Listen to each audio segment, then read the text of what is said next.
The Tuesday, October 1st, 2024 meeting of the Eden Prairie City Council is now called to order. Please rise for the Pledge of Allegiance. I pledge allegiance to the flag of the United States of America and to the republic for which it stands, one nation, under God, indivisible, with liberty and justice for all. It is customary for me to read an open podium invitation. Open podium is an opportunity for Eden Prairie residents to address the City Council on issues related to Eden Prairie City government prior to each council meeting. These council meetings typically occur the first and third Tuesday of each month, and the open podiums occur prior to the meetings from 6:30 to 6:55 here in the council chamber. If you wish to speak at open podium, please do contact the city manager's office at 952-949-8412 by noon of the meeting date with your name, your phone number, and subject matter so we can be better prepared for you. Open podium is not recorded or televised. If you have questions about open podium, please do contact the city manager's office. We have no presentations or proclamations this evening. We do have a couple additions, I believe, to the agenda. I have a council member or mayor report briefly, and I believe council member Toomey, you do too as well? Yep. So if we can add those two items to the agenda, is there anything else from anybody to add to the agenda this evening? If not, is there a motion to approve the agenda?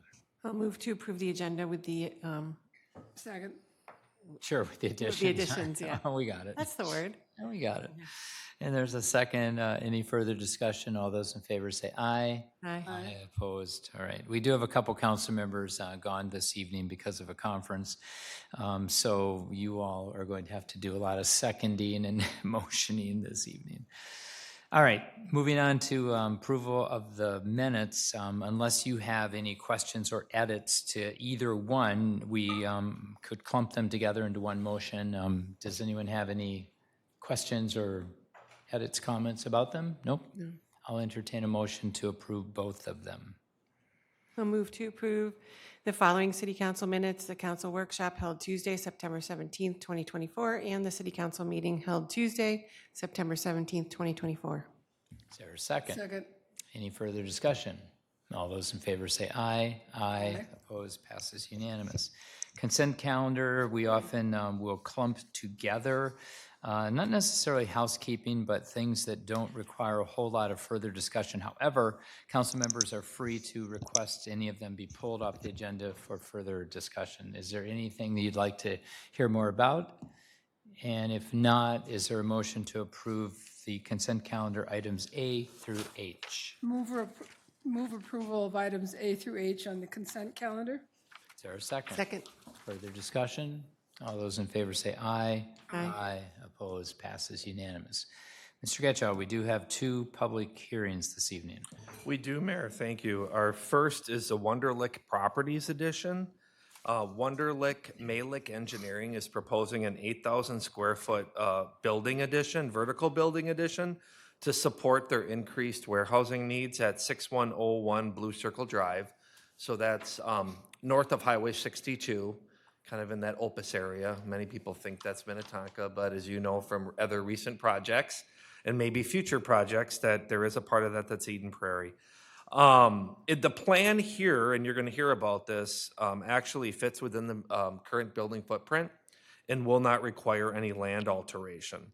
The applicant is requesting a site plan review and PUD amendment with one waiver related to parking stalls that they feel and staff supports are not necessary to the full extent of what is normally required.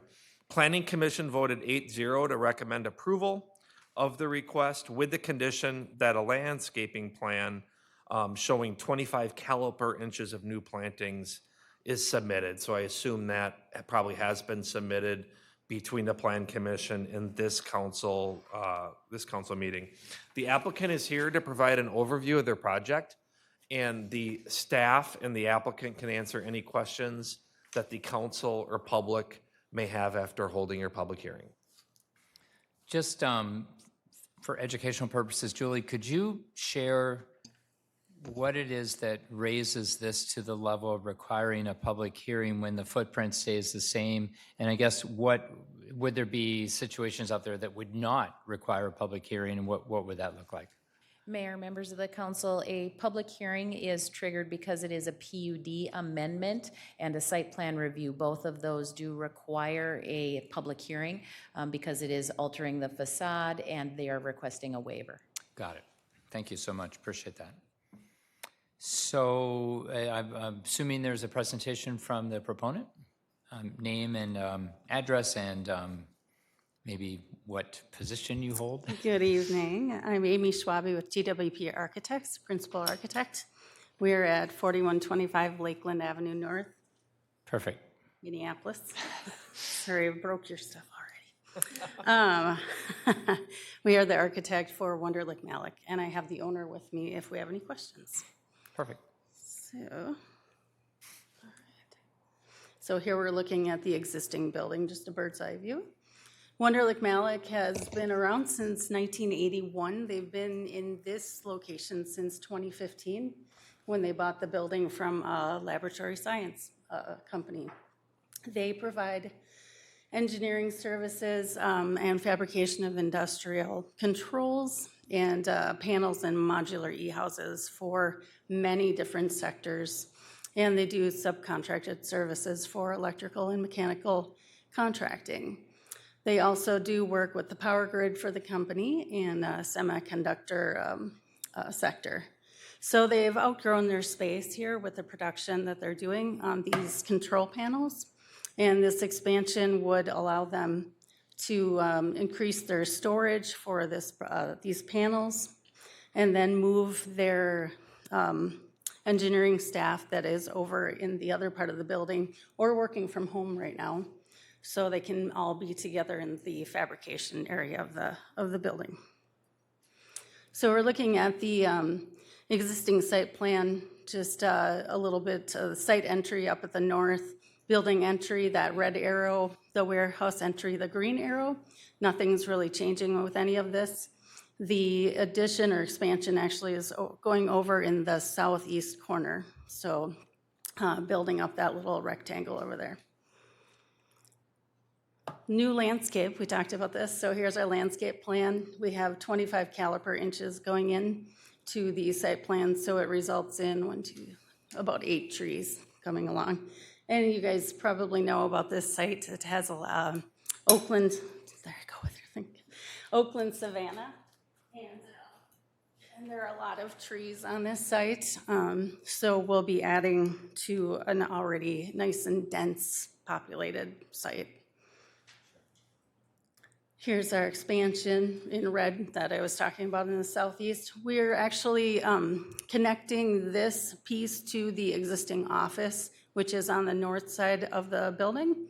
That's a 2-story space, and the manufacturing is a 1-story, which remains 1-story on the southwest side, and then the popped up red. Here's a little bit another view of this. So looking at all of that office space, talking about this space planning, how the business staff has been over in that north side and they're working down over to the southeast. And more space planning for you. Here is a view from 62. So you can pretty much not even see the expansion at all with all of these trees. So with the zoning, our new expansion will be about 56,500 square feet. The exterior materials will match the masonry. It'll be basically the same with the fenestration, matching what's existing there. In Planning Commission, it was brought up that there was no trash enclosure, so we are adding that trash enclosure and it will match the building. We're perfectly within floor area ratio here. The additional landscaping, the 25 caliper inches. We are within the 40-foot height limitation with this expansion. And parking, with the expansion, it would, by your zoning, would require to have 187 parking stalls. The 1993 developer agreement approved 50,000 square feet with another 20,000. This addition would have taken out trees, which we're not doing here, and a parking deck, which we're not proposing. The original parking lot was only built to 98 stalls. And in 2019, this owner added 38 stalls, and it was built to that south where you can see the red outline. We're requesting a parking waiver, as you've talked about, to this project. Traffic memo has been done with this project and concluded that there was no impact to intersections or roadways. So the waiver, they actually have 136 stalls. Required by the existing square footage would have been 167. So this building's been operating all this time on actually 98 stalls and been perfectly fine. The stalls required with the expansion would be 187. Actual occupants by workspace are 161, and the owner just told me they have 134 actually employees.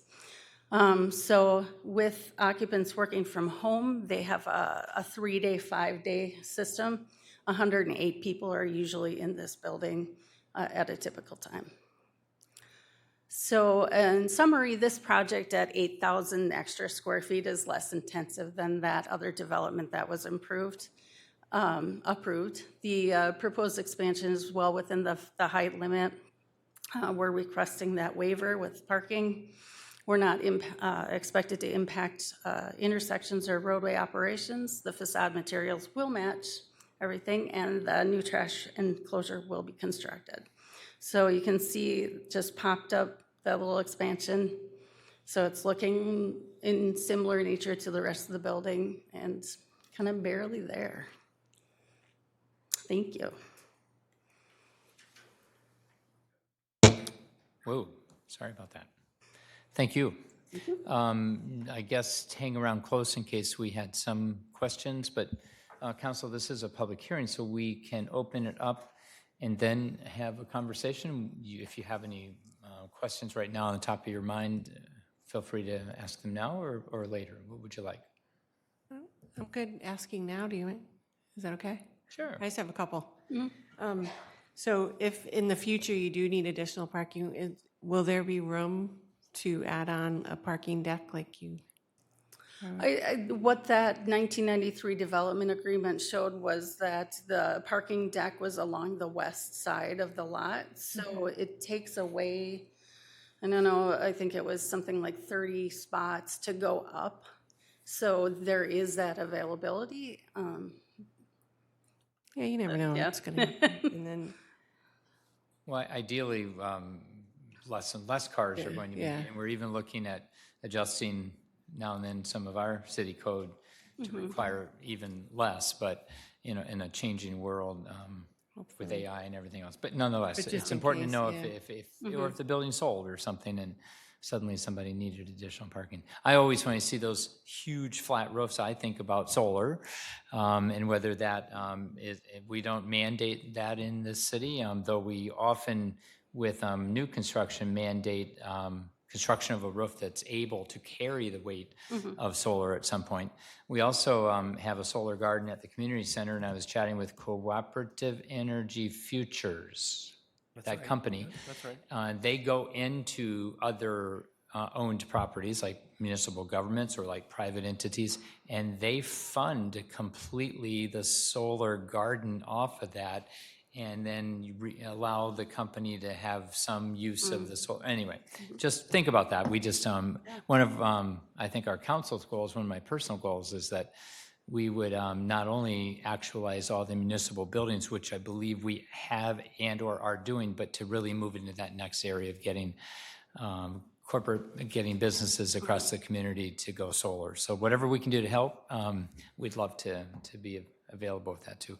Kathy, anything quickly before we open up to? Yeah, real quick, following on yours, will this new roof be solar capable?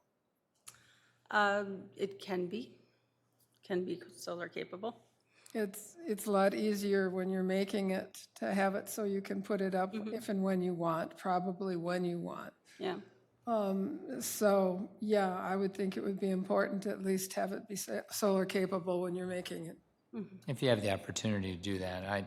I do believe that from what I understand, most roofs are built structurally load capable because solar is so light these days. Exactly, yeah, that was. But it would be a good thing, I think, might even be important, I think, for Wunderlich properties, whatever. But Yep, panels are getting so light now, an extra 5 to 8 pounds per square foot is probably usually Right. gonna handle it, which we know our snow loads are already there, so. correct. Well, let's go ahead and have a public hearing.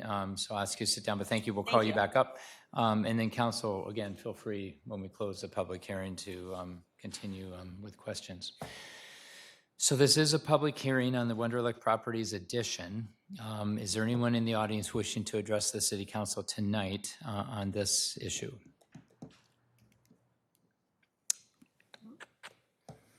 Seeing none, then council, do you want to proceed? Well, let me ask you, do you have other questions or comments, or do you want to go ahead and make the motion? We still can ask questions even after the motion's made. If one of you want to go ahead and then make the entire 4-bulleted motion, go ahead. Move to close the public hearing and adopt a resolution for planned unit development concept review on 5.13 acres and approve the first reading of the ordinance for the planned unit development district review with waivers on 5.13 acres and direct staff to prepare a development agreement incorporating staff and commission recommendations and council conditions. Second. Second. Okay, council, what's your pleasure? Are you ready to vote? Do you have more questions? I'm good. Okay. All those in favor say aye. Aye. Opposed. Passes unanimous. We always appreciate when our businesses not only just come to Eden Prairie, but choose to stay and choose to reinvest. So thank you. Appreciate that. And welcome. And have invite us up to any ribbon cuttings that go on. We'd love to be there. Okay, Mr. Getchell, we have a second public hearing this evening on the Costco fuel facility expansion. We do, Mayor. Yes, that's indeed what the project is. Costco Eden Prairie is requesting a site plan and PUD concept review to construct a 7 pump expansion, so that'd be 14 new pump stations. You may recall that you approved 4 additional pumps to be approved back in January of 2020, but those are not built. So just kind of for frame of reference, if you've got the 16 total pump stations you approved at one time to go to 24, and now the request is to go to 30. And these are proposed to be on the east side of the fuel facility, creating a new row of pumps.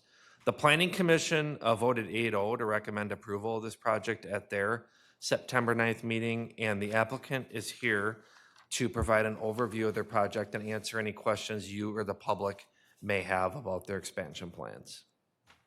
Okay, great. Please come forward and name and address and position, why you're here. Welcome. Good evening, Mayor and council members. My name is Julie Anderson with Barghausen Consulting Engineers located in Kent, Washington. I'm the planning consultant for Costco on this project. With me is our team consisting of Kayleen Burnett, real estate manager with Costco Wholesale, and Chris Teasler, a traffic engineer for Kittleson and Associates. Let's see. Oh, there we go. So Costco is requesting a PUD amendment and minor site plan and architectural design review for the expansion of the existing Costco fuel facility. The project includes the expansion of the facility, and the project area generally consists of the existing queue area and then the eastern portion of the fuel facility. The intent of the expansion is to reduce vehicle queues, improve overall site circulation, and just improve the members' fueling experience. So just briefly, the fuel facility is located in the northern portion of the site, right along Technology Drive. The existing facility contains 8 dispensers with 3 20,000-gallon underground storage tanks and 1 1,500-gallon additive underground storage tank, and approximately 3,800 square foot fuel canopy, and then what we call an inside fuel drop, which basically means that the fuel truck is located inside the queue when delivering fuel to the site. With the expansion, we would be providing 7 additional dispensers for a total of 15, one new 30,000-gallon underground gasoline storage tank to serve those dispensers, approximately 5,300 expansion to the canopy, an outside fuel drop lane, which allows the fuel truck to remain outside of the queue area when delivering fuel to the site. This just really helps improve circulation and queues, just providing kind of an unencumbered queue space for members. A new controller enclosure, and then the widening of the eastern driveway for the fuel truck to enter the site. The expansion itself is designed similar to the existing canopy. We've got brick veneer columns and a metal canopy fascia to provide a cohesive, seamless transition between the existing canopy and the expanded canopy. Signage will also be consistent with what's out there today. The controller enclosure design is also consistent with the existing site. We've got three-toned brick walls, flat roof similar to the fuel canopy. A traffic analysis was completed for the project to evaluate the impacts of the expansion. Some of the key findings include that there is a small net increase in traffic, largely driven by induced demand. So shorter lines will attract more members who today may choose not to get gas because they're visiting the site. They see lines are so long, they decide we don't want to wait in that. Now queues might be a little bit shorter, so they decide, okay, I'll go get gas before I leave the site. But all steady intersections are forecast to continue to operate at acceptable levels. The expansion is projected to reduce current queues wait times by roughly 50%. You can kind of see a before and after graphic of the queues on the slide. And then there have already been several recent transportation improvements by both the city and Costco. There was a new traffic signal installed at the western driveway. The technology drive has been restriped with new turn lanes added, and the western driveway has been restriped to provide separate left and right turn lanes at the signal. Overall, the study confirmed that the project will not have any adverse impacts from a traffic perspective. Operations of the facility will continue to be consistent with what's out there today. There will always be an attendant on site during operational hours. It will continue to only be available to Costco members. And then there will be what we call a red light, green light system at the front of each column to indicate to members in the queue when a fueling position is available to them. This concludes our presentation. We're here to answer any questions you might have. That's where I get my gas, so I'm incredibly familiar and intrigued for the sake of the public by what you just said there about the red light, green light. So right now, it's a little confusing when there's two cars there, and as you say, usually four in each lane. So when you have to sync it often, otherwise somebody's pulling up and going in front, and then that messes them up, then they have to, whatever. But now you're gonna have three in each one. Yep. And the issue of whether all three need to sync, or people are pulling up in front. And so that red light, green light, will it say that just one of the positions somewhere in that line is open? So there will be something at the front of and actually I have a picture of it on one of the slides if I go back, but there will be something on the front of the column that tells you when each position is available, and then there's also a little sensor above each dispenser, similar to a parking garage, how you see the sensors that light green. There it is in the bottom right corner.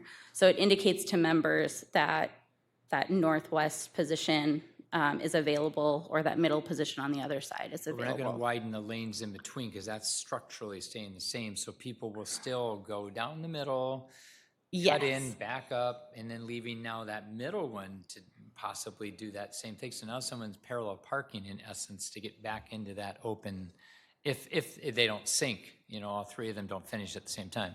Yes, and two things with that. So with the expansion, the new dispensers into the queue, we're actually spacing them out an additional 7 feet to allow for more maneuvering room in and out of that center dispenser. Excellent information. And then for the horizontal, the 3 additional on the eastern side, there's an additional 2 feet of bypass lane width being provided. Okay. So it just provides for additional maneuvering space into and out of those center dispensers. And ideally, if the queuing's only 2 cars back, you're not going to have someone antsy to, well, I don't know yet. But anyway, it will be different than having 5 or 6 or 7 or out the driveway. I mean, I've been there. Right. It does move pretty fast. Costco does an amazing job. But yes, that sounds all good. Council, any questions before this is a public hearing? We can open it up in a moment, but I just had a quick question. You're going to widen the driveway, correct? Did I read that? Yes, on the eastern side. Okay. And put a barrier. Yes, there will be a concrete median, I believe, to separate the inbound from the outbound traffic. Okay. Anything before public hearing? No. Maybe stay available if we have a question, but thank you, and we'll go ahead and hold the public hearing.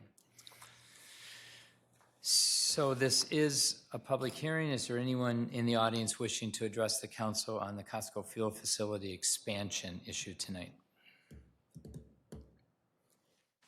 If not, I have a few thoughts I want to share in conversation, but not questions. So are you both okay making the entire motion and then we can continue to talk? I am. I've had nothing but comments from people saying things like, oh, good, it's about time. Yeah. Okay, let's go ahead and I'll invite one of you to make the motion to close the public hearing and the other 3 bullet points, and then we can have a little bit of a discussion. I'll move to close the public hearing and adopt a resolution for a planned unit development concept review on 18 acres and approve the first reading of the ordinance for a planned unit development district review with waivers on 18 acres and direct staff to prepare an amendment to the current development agreement incorporating staff and commission recommendations and council conditions. Is there a second? Second. Okay, so just a few thoughts here, and you all can share as well, and then we'll vote.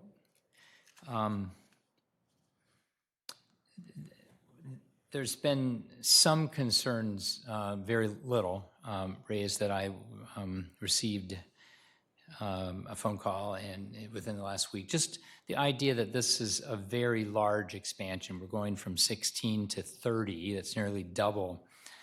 And I had brief questions just to level set. We did find out in Chanhassen that they have permission to build 32. I believe they have 24 built right now.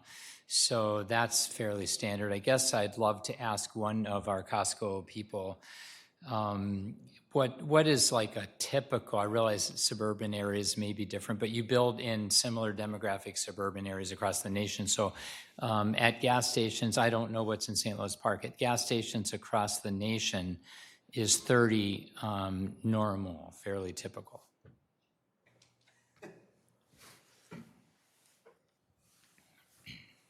Good evening, Mayor, Councilor.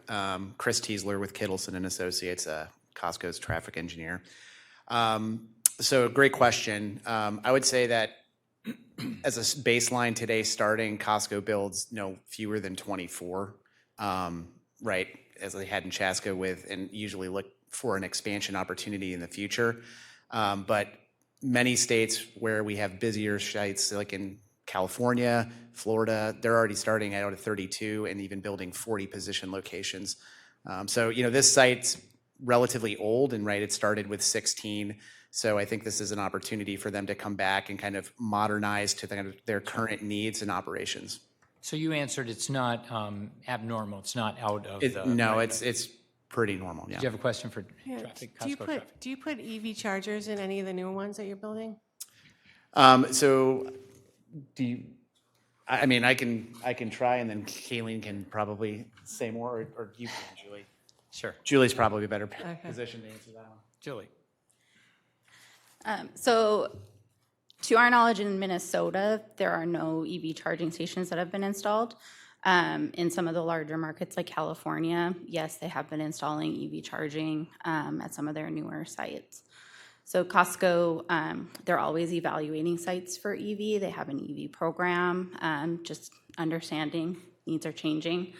Infrastructure is becoming more readily available. So it's something that they're always looking at and evaluating sites for, but there are a number of factors that they take into consideration when determining whether it's something that they would like to install at their locations. And if you did, it wouldn't compete with this gasoline area. It would probably be over on some side and line up along eastern wall or something and have, 10, 15 for pay charging stations, something, if you ever went that pathway. Yes, and I think each site might be different depending on how many they put in, whether it's open to the public or just open to Right. members. It's not going to compete, I guess, with this gasoline No. traffic queuing, whatever. Yeah. No, they would look at the overall site and they would locate it so that circulation-wise, it all made sense for the site. Okay, thank you.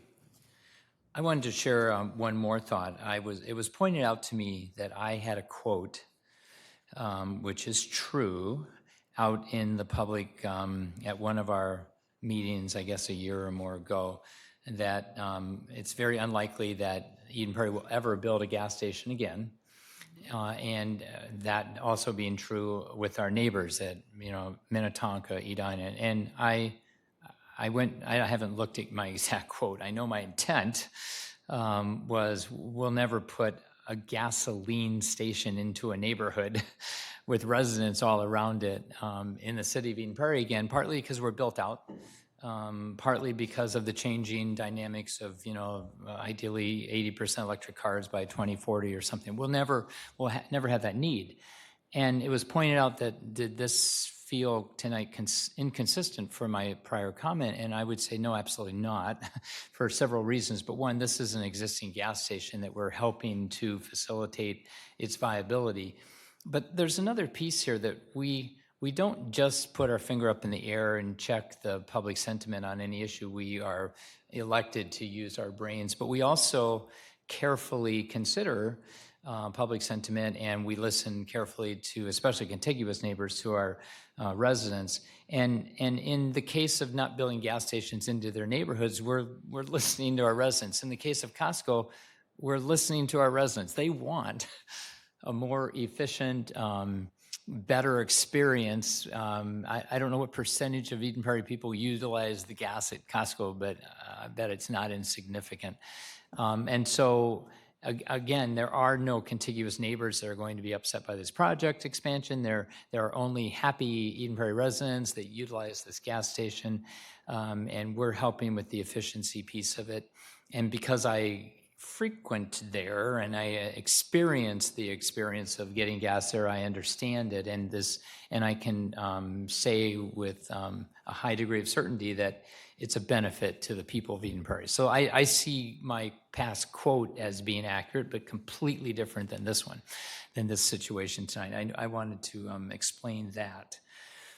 Is there anything else you want to add?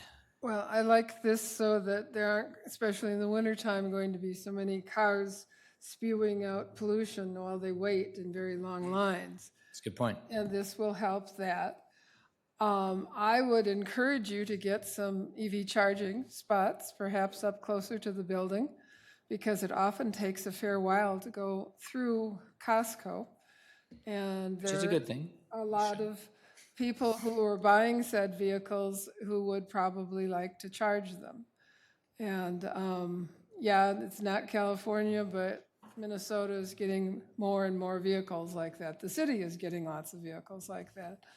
So though this is a different time project from this one, I think it's worth you're taking a good, healthy look at to put in 3, 4, 5, and it will probably pay off just like it does for other businesses that install them. We may not have those decision makers sitting in front of us tonight, but you can certainly maybe carry that information back. So we appreciate that. Is there anything else? Are we ready to vote? Mm-hmm. So we've made the motion, seconded it. All those in favor say aye. Aye. Opposed, passes unanimous. Again, thank you for reinvesting, to continuing to invest. You can carry that message on into our city. And people of Eden Prairie do, we love all of our businesses and all of our stores, but we do love our Costco. So thank you. Okay. We have we have payment of claims. So again, this is the list of like checks that get cut in the old metaphor, but the expenditures since the last meeting, the long pages and pages. Any items, council members, that either of you wish to ask questions about, to find out more about? No. If not, is there a motion for approval of payment of claims? Move approval of payment of claims as submitted. Is there a second? Second. Roll call. Councilmember Nelson. Aye. Councilmember Toomey, Aye. Mayor Case. Aye. All right. We do have 2 reports of council members. Councilmember Toomey, I'll let you go first. Okay, so recently I've gotten a few emails or calls or questions about our packets and our where people can access our minutes, specifically our workshop minutes. And I let them know that our workshops are open to the public. Anybody can come to a workshop, which happens from 5:30 to 6:30 before our council meetings. But I just thought maybe the city manager would be able to help us out and just remind people how they can get to it, because they have access to the same things we do at pretty much the same time, so. Yeah, yes, Councilmember Toomey gave me kind of a heads up that she'd had these conversations and that she was going to bring it up, and I thought with a little bit of time, we could get some kind of screenshots of how people can access this and what it looks like beyond just verbally stating that this is all out there. So Sarah put some slides together, and I just want to visually show people how simple it is to get some of this information, laptop, computer, phone, iPad. There's so many different ways, besides, like Lisa said, being here in person. So you go to our city website, and there isn't a lot of things that are on that landing page, but there is a calendar. And it's right there on the one click away on the top page from the landing page of the website. And as you can see, that's our calendar for this month. And there are 2 meetings tonight. You had a workshop and you had a council meeting, along with, I think I talked about this before, how exciting. We've got an open house on Saturday, and next Saturday we have Harvest to Halloween. Look at all the commission meetings we have, and we have another council meeting in 2 weeks, but I digress. If you click on City Council meeting, that will take you to this page that gives you the details of tonight's meeting. Gives you, in the case of the meeting, not the workshop, it tells you 7 o'clock, where we are, how you can live stream it, how you can watch it on Facebook, and I'll show that in a little bit, in addition to City TV and other possibilities. But you can also click the packet itself. And you can go into the packet, you can go into the minutes, and I think the next slide shows that. Actually, the next slide shows how you can watch. So right now, as we're on at this moment, we're on the City TV page, we're on the Comcast cable channels, HD 813 and the standard 16. We're also streaming on Facebook. On the left on the screen, you can see that every single meeting that we have that's televised regular meeting, going back 10, if not 15 years, is all viewable at any time you want. So, I hear from a lot of people that say, I watched your meeting, or even some of the media, I watched a meeting. Well, they might watch the meeting at 10 o'clock tonight, or 7 o'clock tomorrow morning, or tomorrow at noon. All those options are available. So if you hit the next slide, Sarah, yeah, this shows you again, the mayor doing his, he's doing his, mayor's doing his jazz hands, and we've got, we got a couple, I think that's a presentation on Tour de Tonkin, and Community Development Director Klima is always saying something really smart about a development project. So we have that, and then again, you can kind of go into that video, YouTube, as well as the city webpage. So YouTube captures a lot of this, but it's also on our city webpage. You can go to our youtube.com EPGov channel. Next slide. And then diving a little bit more into the documents, packets, minutes, city docs, we call it, is also easily gotten to through our website. And you can look up any set of minutes, any resolution, any ordinance, any agenda packet ever. So it's all in there. And a lot of times if I need to go find something, I just kind of search in just the search link for, resolution related to whatever. And you eventually do get to that, or council packets you can search for different information. So you can get to those packets as well.